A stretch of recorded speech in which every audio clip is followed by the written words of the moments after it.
آج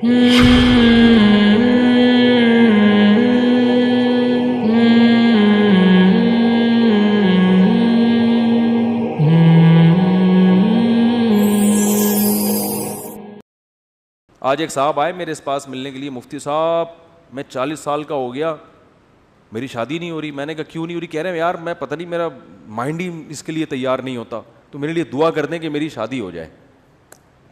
میں نے کہا تو کر ہی نہیں رہی، کر ہی نہیں رہا، تو میں یہ دعا کر دیتا ہوں آپ کا مائنڈ بن جائے۔ تو میں نے کہا بنانے کی کوشش کرو گے تو بنے گا نا۔ تو بہت بڑا مسئلہ ہمارے ساتھ یہ ہے کہ صحت کے معاملے میں بھی، پڑھائی کے معاملے میں بھی، اور بزنس کے معاملات میں بھی، دین کے معاملات میں بھی۔ دین میں بھی تو یہ ہے نا کہ جنت کے اسباب اختیار کرو گے تو کہاں جاؤ گے؟ جنت میں۔ تو اس میں بھی جنت کے اسباب بھی اختیار کرنے کے لیے تیار بولو نہیں ہے۔ جنت کے اسباب ہے گناہ چھوڑو، گناہ نہیں چھوڑتے، اور پتہ نہیں ایران توران کیا کچھ کر لیں گے، وظیفے پڑھ لیں گے، 5 لاکھ دفعہ آیت الکریمہ پڑھ لی، فلاں نے پڑھ لی، یہ کر لیا، وہ کر لیا، اور فلاں کو کھانا کھلا دیا۔ بھائی جنت میں جانے کا سب سے پہلا سبب کیا ہے؟ کہ جس چیز کو اللہ نے حرام کہہ دیا اس سے آپ کو بچنا ہے، گناہ چھوڑنا ضروری ہے۔ اپنے عقیدے کو توحید کے بغیر جنت میں نہیں جا سکتے، کتنے اچھے بن جاؤ، شرک پر اگر ہے۔ دیکھو جیسے دنیا کا کے اسباب ہوتے ہیں نا، کہ جب تک محنت نہیں کرو گے، صحت کی کوشش نہیں کرو گے تو صحت بنتی نہیں ہے۔ یہ تھوڑی کہ اٹرم پٹرم جو مرضی کھاتے رہو اور آپ پھر بھی صحت مند، ایسا نہیں ہوتا۔ یہ جو لوگ کہتے ہیں نا فلاں سب کچھ کھا جاتا ہے پھر بھی ٹھیک ہے، ایسا نہیں ہے۔ ایک وقت اس کو بھی بریک لگانی پڑتی ہے، اس کو روکنا پڑتا ہے اپنے آپ کو۔ اور جو پھر بھی کچھ نہیں ہو رہا ہے اس کا مطلب ایک ہی دفعہ میں ہونے والا ہے، اس کو ایک ہی دفعہ میں پھٹ جائے گا بیٹھا بیٹھا۔ کیونکہ جو کچھ ہوتا رہے نا تو انسان پھر بھی تھوڑا سا احتیاط سے چلتا ہے۔ اس کا مطلب ایک ہی دفعہ میں اس کا کچھ ہونے والا ہے، ٹائٹ طریقے سے دھماکے کے ساتھ پھٹے گا۔ گرنیڈ ایک ہی دفعہ پھٹتا ہے، اور کلاشن کوف سے گولیاں مسلسل چلتی رہتی ہیں، ٹھیک ہے نا۔ گرنیڈ کیا ہوتا ہے؟ ایک ہی دفعہ پھٹتا ہے، بس وہ دوبارہ چلنے کے قابل نہیں رہتا۔ تو آخرت میں جانے کا سبب بھی ہے، تو وہ سبب اختیار کیے بغیر ہم انگریز کو کہتے ہیں نا دنیا میں کامیاب ہے مگر آخرت میں نہیں ہے۔ کیوں نہیں بھائی؟ تم آخرت کا سبب اختیار کرتے ہی نہیں ہو۔ آخرت میں جانے کے اسباب کیا ہیں؟ عقیدہ توحید ہے، رسالت ہے، پھر جو اللہ نے جس کو حلال کیا اس کو حلال سمجھو، جس کو حرام کہا اس کو حرام سمجھو۔ پھر لوگ ہم سے لڑتے ہیں کہ یہ سائنسدان کیوں جنت میں نہیں جائیں گے، انہوں نے تو اتنے نیک کام کیے۔ او بھائی جنت میں جانے کے لیے تھوڑی کیے انہوں نے، دنیا کے لیے کیے ہیں۔ تو دنیا آج ان لوگوں کو بڑے اچھے القاب سے یاد رکھتی ہے، یار اس نے بلب ایجاد کیا۔ اب بلب کے رشتہ داروں کو گالیاں دینا الگ بات ہے، لیکن بلب بنانے والے کو گالیاں کوئی بھی نہیں دیتا۔ پاکستانی قوم بلب کے رشتہ داروں کو گالیاں دیتی ہے، لیکن بلب بنانے والے کو الحمدللہ گالیاں نہیں دیتی، اور دینا بھی نہیں چاہیے گالیاں۔ بھائی اس نے ہم پر احسان کیا، بلب بنایا، تو احسان کا بدلہ اس کو دنیا میں مل گیا۔ اس نے کون سا صدقہ جاریہ کے لیے آخرت کے لیے بنایا تھا؟ تو جو دنیا میں کر رہے ہیں دنیا کے لیے کر رہے ہیں، آخرت میں کوئی حصہ نہیں۔ اللہ نے بتا دیا تم نے آخرت کے لیے کیا ہی نہیں ہے، کیونکہ تمہارا تو آخرت پر ایمان ہی نہیں ہے۔ تو اس لیے بات خوب یاد رکھو، صحت کا مسئلہ ہو، گھر میں بچوں کی تربیت کا مسئلہ ہو، پیسے کمانے کا مسئلہ ہو، صحیح ہے نا، جب تک محنت نہیں کرو گے، قانون اللہ کا یہ ہے کہ کخ بھی ہاتھ میں نہیں آئے گا، کخ بھی نہیں آئے گا ہاتھ۔ کل رات میں مثالیں اس لیے دیتا ہوں تھوڑی سی عبرت کے لیے۔ کل ہماری ایک جگہ دعوت تھی، بہت ہی اچھے لوگ تھے، وہ دعوت ٹھکرائی نہیں جا سکتی تھی۔ کھانا کھایا ہم نے 11 بجے رات، اور وہ انہوں نے اتنا کچھ بنایا ہوا تھا، وہ بھی باقاعدہ آرڈر پہ کھایا ہے ہم نے۔ ابھی میں کیا بس وہ سن بھی رہے ہوں گے نا بیان، کھایا۔ اب 11 بجے جب آپ کھاؤ کے سو گے تو آپ کی صحت ٹھیک ہو سکتی ہے؟ پھر آپ کہو چونکہ میں مفتی صاحب ہوں اور لوگ کہتے ہیں عالم ہیں، لوگوں کے خیال میں کوئی نیک آدمی ہے، اصل تو اللہ ہی جانتا ہے کون نیک ہے، کون بزرگ ہے، کون عالم ہے، لیکن لوگوں کا ایک اچھا گمان اگر فرض کر لیں تو چونکہ ہم نے 11 بجے کوفتے کھائے ہیں، کوفتے بنائے ہوئے بڑے خاندانی قسم کے، پھوڑ دیے ہم نے، طبیعت سے پھوڑے۔ اچھا وہ تو میں ان سے کہہ رہا تھا کہ مولانا طارق جمیل صاحب تو رات کو کھانا کھاتے ہی نہیں ہے نا،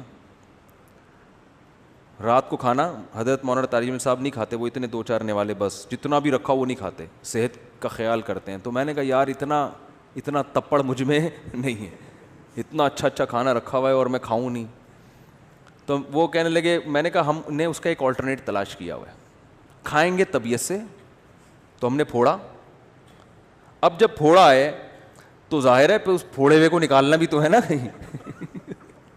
تو اس کا حل پھر ہم, میرے ساتھ ایک ہمارے دوست تھے, وہ کافی وزنی ہیں.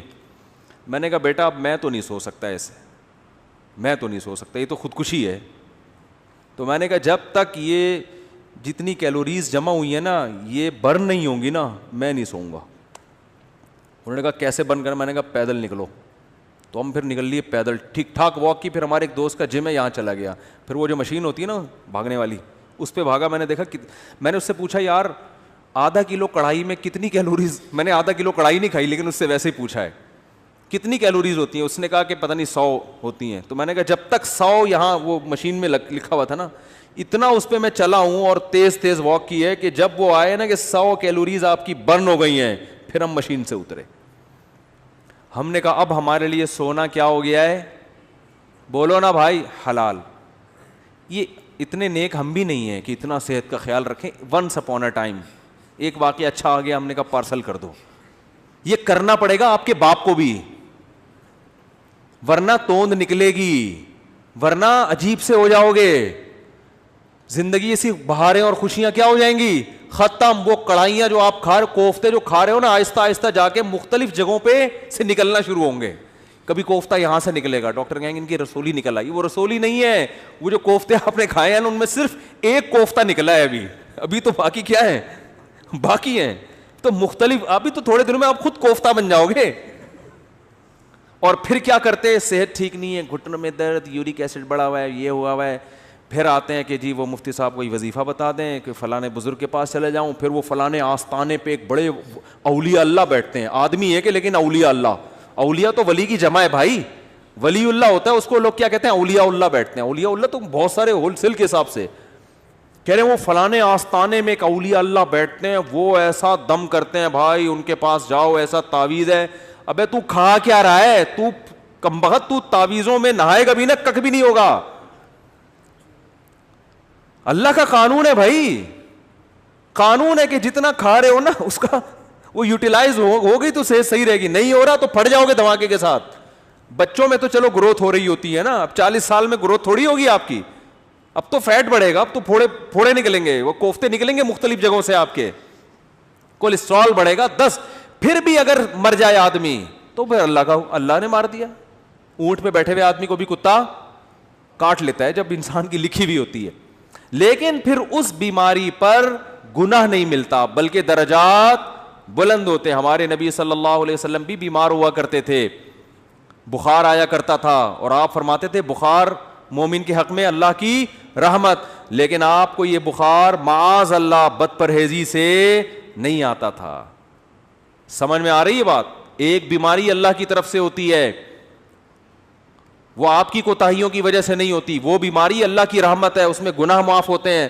آج جو میجورٹی بیمار ہو رہی ہے وہ اللہ کی خوشی سے نہیں ہو رہی, وہ اپنی حرکتوں سے ہو رہی ہے, اور اس میں امیدیں لگا کے بیٹھے میں بہت ثواب ملے گا, میرے گردے فیل ہو گئے ہیں, مجھے بہت زیادہ کیا ملے گا, ثواب ملے گا, میرے گردے فیل ہو گئے. میں نے ایک صاحب کو کہا, میں نے کہا اپنا بی پی چیک کرا لیا کرو, آپ کے مجھے دماغ کی سیٹنگ کیا لگ رہی ہے, آؤٹ لگ رہی ہے. کبھی کبھار نا میں نے کہا چیک کرا لیا کرو, کیونکہ مجھے نہیں لگ رہا کہ آپ کا بی پی نارمل ہے. کہ ابے چیک ویک کرانے سے کچھ نہیں ہوتا, مجھے خود بتا رہے تھے, ابے بی پی چیک کرانے سے, جب یہ تو انہی کو ہوتا ہے جو چیک کراتے ہیں, الٹا ہوتا ہی انہی کو ہے جو بار بار کیا کرتے ہیں.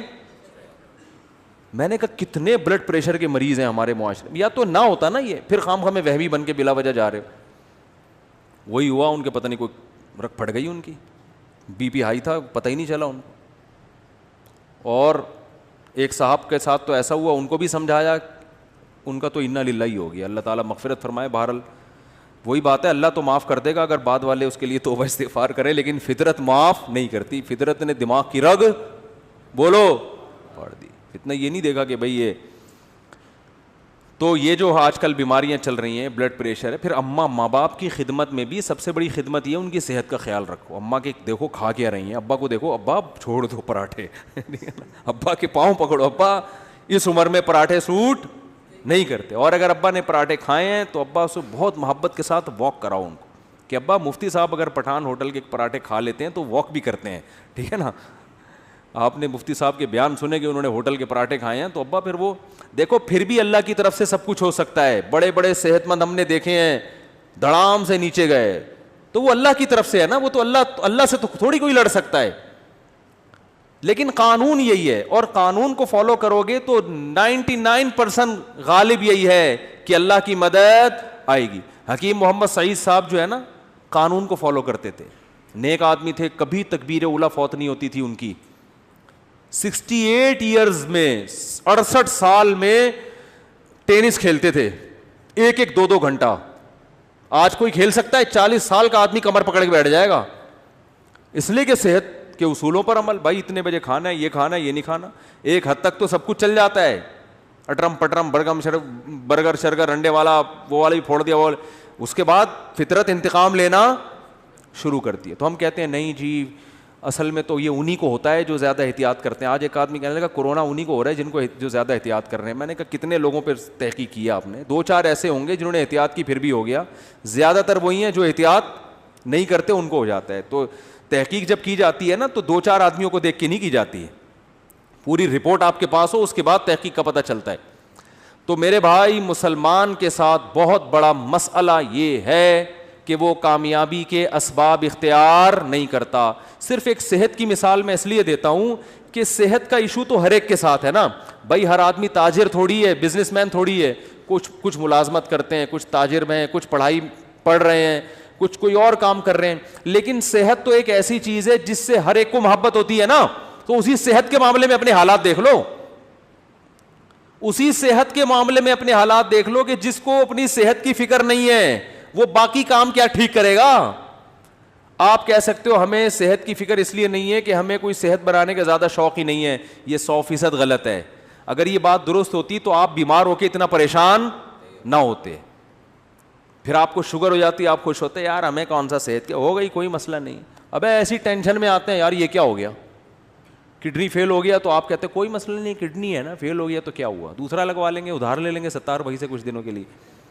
لیکن آپ کتنی ٹینشن میں آتے ہو, اس کا مطلب آپ صحت پہ کمپرومائز کرنے کے لیے تیار نہیں تھے. آپ سستی, کاہلی اور معذرت کے ساتھ, بہت ہی معذرت کے ساتھ, پوستی پن کی وجہ سے ایسا ہو رہا ہے آپ کے ساتھ. پوستی پن سمجھتے ہیں؟ پوستی نہیں پتا, اتنا مشہور گالی ہے یار, کہتے ہیں پوستیوں کی طرح پڑا رہتا ہے, کہتے نہیں ہے. تو وہ یہ پوستی پنا ہے کہ پرواہ ہی نہیں ہے, نہ کھانے کا ہوش, کھائے جا رہے ہیں تو نان اسٹاپ کھائے جا رہے ہیں. ایک بندہ آیا, میں ڈاکٹر کے پاس بیٹھا ہوا تھا, اتنا گول موٹا ماشاءاللہ, ڈاکٹر کے پاس آیا, کہہ رہا ڈاکٹر صاحب میرا پیٹ بھی بڑھ گیا, وزن بھی بڑھ گیا ہے, میں چاہتا ہوں یہ وزن کم ہو جائے, لیکن اللہ کا واسطہ مجھے واکنگ کا مشورہ نہ دینا. میں اسے جاگنگ کا کہنے والا تھا, وہ کہہ رہا تھا کہ اللہ کا واسطہ مجھ سے چلا نہیں جاتا, کوئی دوائیں کھلا دو میں ہلکا ہو جاؤں. ڈاکٹر نے اس کو بولا بھائی ایسا ممکن نہیں کہ لیٹے لیٹے سرنج سے جو ہے نا تمہاری چربی نکال کے تمہیں کم کر دیں. فٹ بال میں سے تو ہوا ایسے نکالی جا سکتی ہے, بندے میں سے ہوا نکالنا میرے بھائی آسان نہیں ہے. بندے کو اپنی ہوا خود ہی نکالنی پڑے گی, چلے بغیر یہ ممکن نہیں ہے. تو دیکھو ہارڈ ورکنگ, محنت, دماغی محنت بھی, جسمانی محنت بھی, جب تک اس سستی کو اپنے آپ سے دور نہیں کرو گے, نہ اللہ کے ہاں کوئی مقام حاصل کر سکتے ہو اور نہ دنیا کے ہاں کوئی مقام حاصل کر سکتے ہو.